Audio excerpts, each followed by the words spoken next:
امام حسین علیہ السلام کے زیر استعمال گھوڑا ذوالجناح کہاں سے آیا اور کہاں گیا؟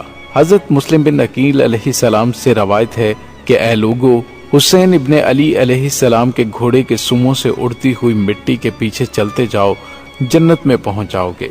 حسین ذوالجناح کوئی عام گھوڑا نہیں تھا، اسے رسول اللہ صلی اللہ علیہ وآلہ وسلم جیسی عظیم شخصیت نے یہ لقب دیا تھا، اور بعض مورخین کے نزدیک اس کا اصلی نام مرتجز تھا، لیکن اس کی غیر معمولی جسامت اور خد و خال کی وجہ سے رسول پاک صلی اللہ علیہ وآلہ وسلم نے اس کو لقب ذوالجناح دیا۔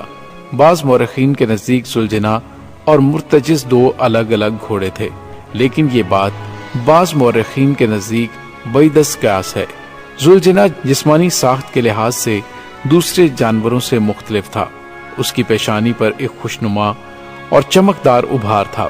مغربی دیومالائی قصوں میں ایسے گھوڑوں کو یونانی کون کے نام سے پکارا گیا۔ حضرت سلیمان علیہ السلام کے پاس ایسے گھوڑے پائے جاتے تھے جن کے ماتھے پر ایک چمکدار ابھار یا سینگ ہوا کرتا تھا، اور ان کے پر ہوتے تھے جو طاقت پرواز بھی رکھتے تھے۔ بعض روایات کے مطابق ذوالجناح کا شجرہ نسب حضرت اسماعیل علیہ السلام کے گھوڑے سے جا کر ملتا ہے۔ دوسری روایت ہے کہ حضرت ابراہیم علیہ السلام جس گھوڑے پر فلسطین سے مکہ آیا کرتے تھے، اسی گھوڑے کی نسل سے ذوالجناح ہے۔ بعض کے نزدیک ذوالجناح بھی جنت کی سواریوں میں سے ایک سواری ہے جو رسول خدا صلی اللہ علیہ وآلہ وسلم اور اہل بیت اطہار کے لیے براق کی طرح خدا نے بھیجا تھا۔ بعض کے مطابق یہ ذوالجناح کوئی عام گھوڑا نہیں بلکہ ایک جن تھا جو اللہ کے حکم کے مطابق اہل بیت اطہار کی خدمت پر مامور تھا، اور اپنے فرض کی تکمیل کے لیے 61 ہجری کو واپس لوٹ گیا۔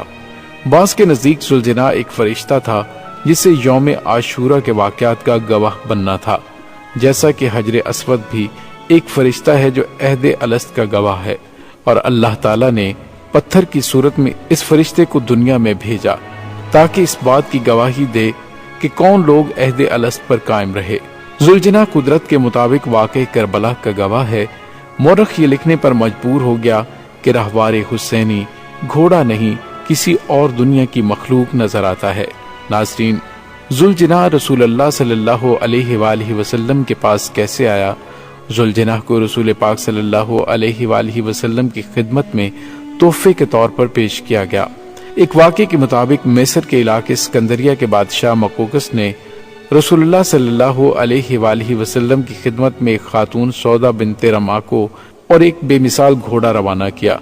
رسول خدا نے سودا بنت رما کو عقد کے ذریعے داخل حرم کیا اور گھوڑے کو پرورش کے لیے حضرت علی علیہ السلام کے سپرد کیا۔ جہاں یہ بات قابل ذکر ہے کہ ایک بادشاہ اپنے وقت کی سب سے با اثر شخصیت کو جو تحفہ پیش کر رہا ہے، لازمی اس میں کوئی خاص بات ہوگی۔ کہا جاتا ہے کہ اسکندریہ کے علاقے میں جو مصر کے شمال اور بحیرہ روم کے جنوبی کناروں پر واقع ہے، ایک گھوڑا جو آزادانہ پھرتا دکھائی دیتا تھا۔ یہ گھوڑا افسانوی کردار کا مالک تھا۔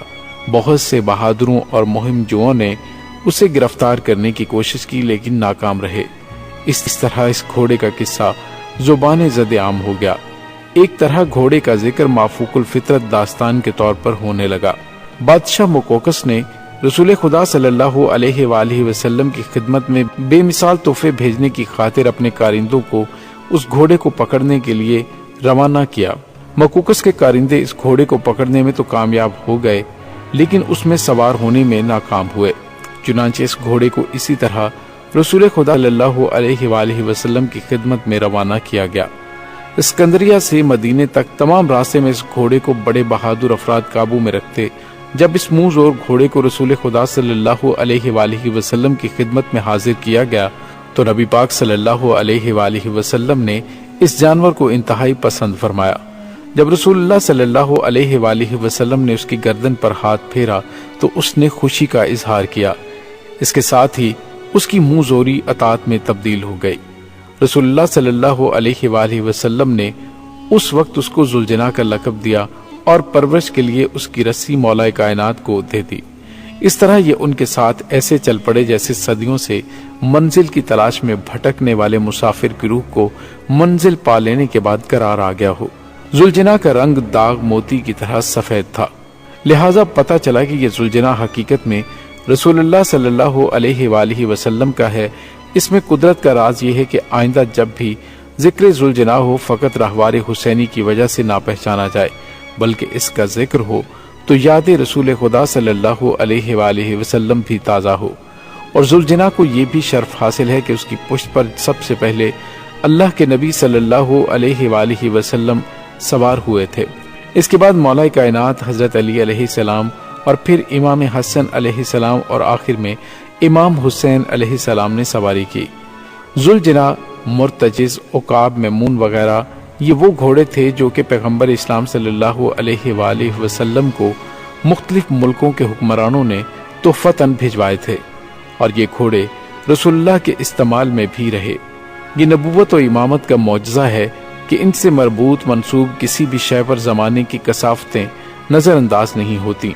اسی لیے 61 ہجری میں یہ گھوڑا اسی آب و تاب کے ساتھ امام حسین علیہ السلام اور اقربا کی سواری بنے ہوئے تھے۔ بعض مورخین کے نزدیک حضرت عبد المطلب علیہ السلام کو یمن کے بادشاہ سیف بن گزدن نے 4 گھوڑے ہدیہ کیے تھے۔ اس وقت رسول اللہ صلی اللہ علیہ وآلہ وسلم کی عمر مبارک 8 برس تھی۔ بادشاہ یمن کی خواہش تھی کہ آپ ان گھوڑوں کو اپنے پوتے کو دے دیجیے گا، وہ بڑا ہو کر نبی بنے گا۔ میں نے آسمانی کتابوں میں اس کی پہچان پڑھی ہے۔ حضرت عبد المطلب علیہ السلام نے وہ گھوڑے اپنے پوتے یعنی حضرت محمد صلی اللہ علیہ وآلہ وسلم کو پیش کیے، اور آپ صلی اللہ علیہ وآلہ وسلم نے کمسنی کے عالم میں باری باری ہر گھوڑے پر سواری کی۔ ایک گھوڑے کا نام مرتجز رکھا، ایک گھوڑے کا نام میمون رکھا، اور ایک کا نام ذوالجناح رکھا، ایک کا نام تاویہ رکھا۔ سیف بن ذییزن نے گھوڑا دینے کے بعد حضرت محمد صلی اللہ علیہ وآلہ وسلم سے شفاعت کی دعا کی التجا کی تھی۔ ناظرین، بعض مورخین کہتے ہیں کہ ثقب جو کہ نبی پاک صلی اللہ علیہ وآلہ وسلم کا مشہور گھوڑا ہے اسی کو ذوالجناح کہتے ہیں۔ بعض مورخین کا خیال ہے کہ ذوالجناح کا اصل نام مرتجز تھا۔